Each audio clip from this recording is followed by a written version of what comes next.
உலக மக்கள் எல்லோருக்கும் வணக்கம். குரு ஜோதிடம் வாயிலாக நான் உங்கள் ஜி கோபால் பேசுகிறேன். இன்னைக்கு செப்டம்பர் மாத பலன்களை நாம பேசுறோம்.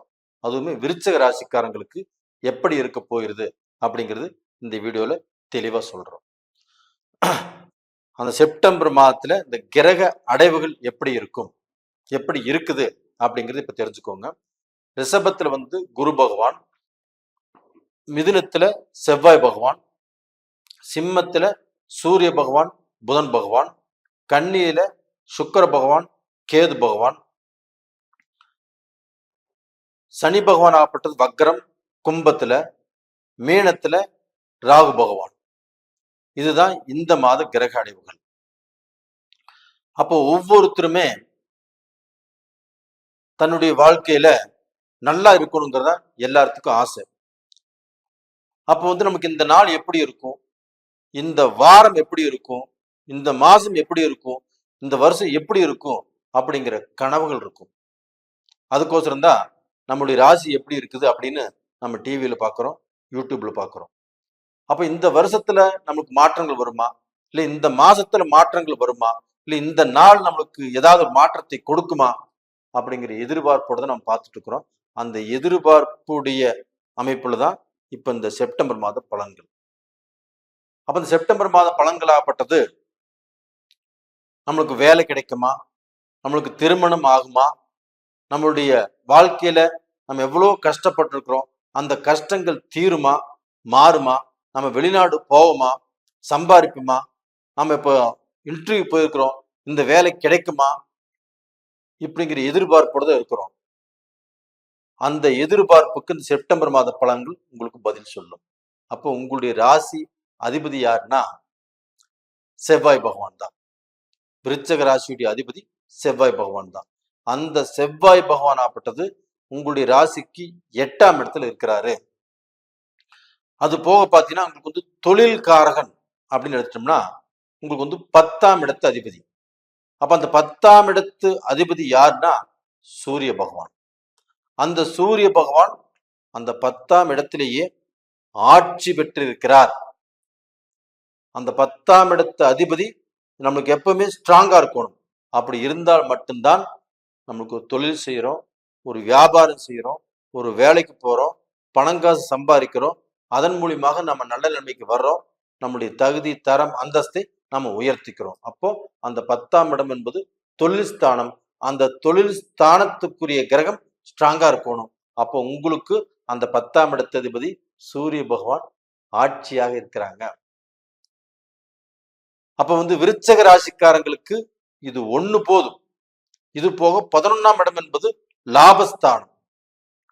அப்ப 10ஆம் இடத்து அதிபதி ஆட்சியாக இருந்தாலும் அந்த 11ஆம் இடத்து அதிபதி லாபாதிபதி நல்லா இருக்கணும் இல்லையா? அந்த லாபாதிபதியும் ஆட்சி பெற்ற புதனோடு இணைந்து 10ஆம் இடத்திலேயே இருக்கிறாங்க. இதுவும் ஒரு யோகம்.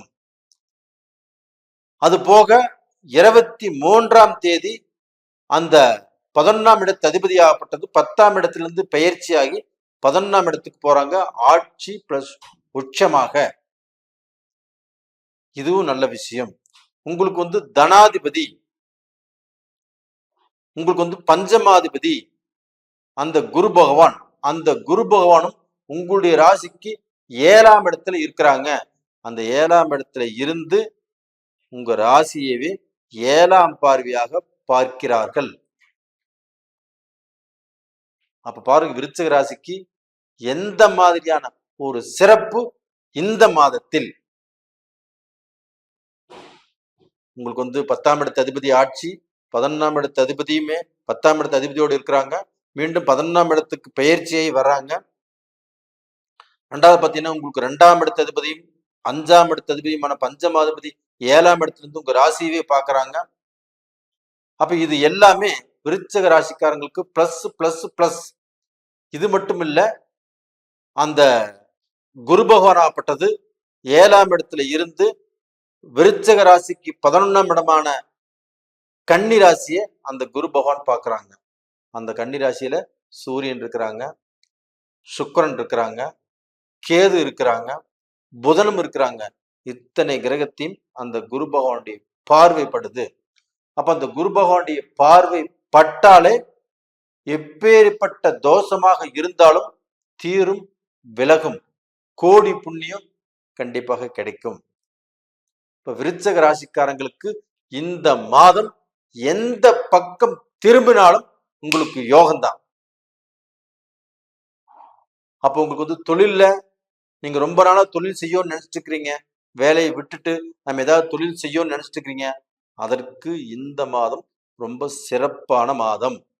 நீங்க தாராளமாக தன்னம்பிக்கையோடு தொழிலை ஆரம்பிக்கலாம். இப்ப நம்ம வியாபாரம் பண்ணிட்டு இருக்கிறோம், ஒரு தொழில் பண்ணிட்டு இருக்கிறோம், அந்த தொழிலை இன்வெஸ்ட் பண்ணலாமா, அந்த தொழிலை நம்ம முன்னமே டெவலப் பண்ணிக்கலாமா, தாராளமாக செய்யலாம். அது போக நம்மளுக்கு வந்து வருமானத்தை நம்ம அதிகப்படுத்தி கொள்ளலாமா, அதற்கு வந்து இன்வெஸ்ட் இன்னும் போடலாமா அப்படின்னா தாராளமா போடுங்க. உங்களுடைய வருமானத்தை அதிகமா பண்ணிக்கோங்க, உங்களுடைய லாபத்தை அதிகமா பண்ணிக்கோங்க. இப்ப வேலையில் இருக்கிறீங்க, வேலையில இருந்து வேற கம்பெனிக்கு போலாமா, எனக்கு இந்த இடத்துல ரொம்ப ஸ்ட்ரெஸ்ஸா இருக்கு, எனக்கு இருக்கக்கூடிய பாஸ் சரியில்லை, எனக்கு இருக்கக்கூடிய சூப்பர்வைசர் சரியில்லை, எனக்கு வந்து இங்க இருந்து மாறி நான் வேற இடத்துக்கு போலாமா, இல்ல வேற கண்ட்ரிக்கு போலாமா அப்படின்னாலும் தாராளமாக செய்யுங்க.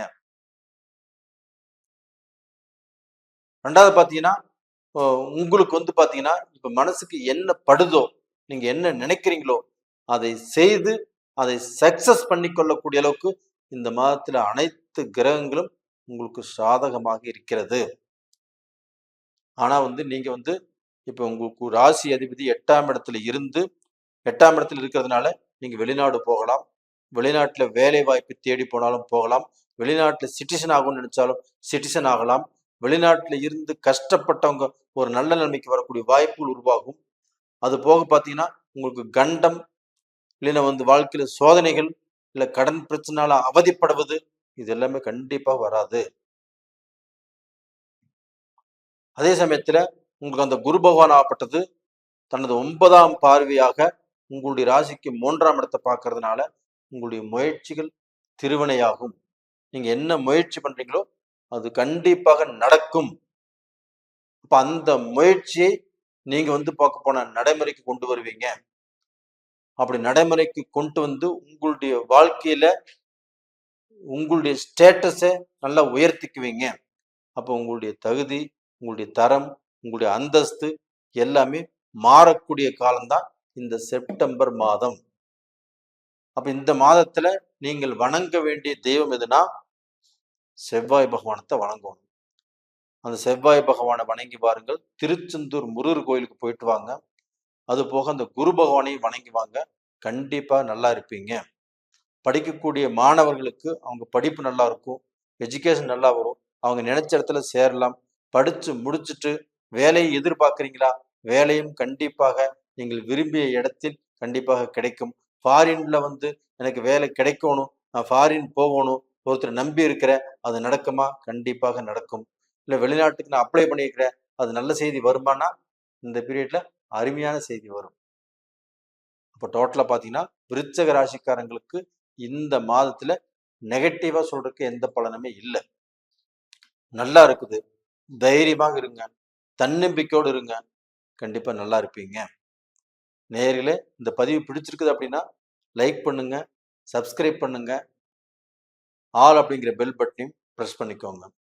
உங்க ஜென்ம ஜாதகத்துல நடக்கக்கூடிய தசா புத்திகள் எப்படி இருக்குன்னு பாருங்க. அதை பார்த்துட்டு அடுத்த ஸ்டெப் எடுத்து வைங்க. உங்களுடைய ஜென்ம ஜாதகம் உங்களுக்கு சாதகமா இருக்குதா, பாதகமா இருக்குதான்னு தெரிஞ்சுக்கோங்க. அப்படி தெரிஞ்சுக்கோன்னு விருப்பப்பட்டால் இங்க 2 நம்பர் கொடுத்துருக்குறோம், கான்டாக்ட் பண்ணுங்க. உங்களிடமிருந்து விடைபெறுவது உங்களின் ஜி கோபால். நன்றி, வணக்கம்.